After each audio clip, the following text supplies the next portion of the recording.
waxaan rabay inaan ka jawaabo dhowr wax oo ku saabsan graphic design koorsada aan bixinayo su'aalo badan baad iga weydiisaan laakiin kuwa ugu badan ee la weydiiyaan rabay inaan ka jawaabo so waxa weeyaan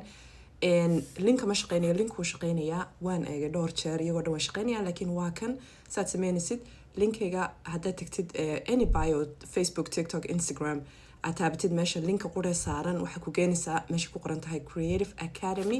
ayaa ugu sarreysa taasaad taabanaysaa halkaasaad markaas ka diiwaangelinaysaa midda kale waxa weeyaan anigu kuma diiwaangelin karo waa inaad adigu samaysid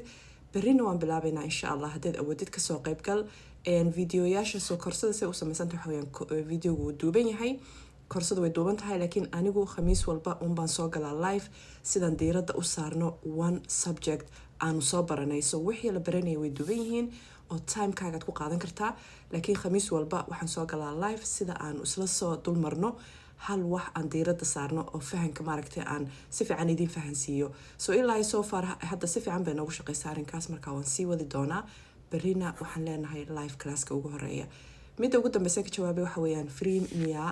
may ma aha free dhowr jeerna waan ka jawaabay waa school community aan ka dhex shaqaynayo aan idin caawinayo aan idin saarayo wadada lagu noqdo graphic designer haddaad doonaysid naga soo qayb gala insha allah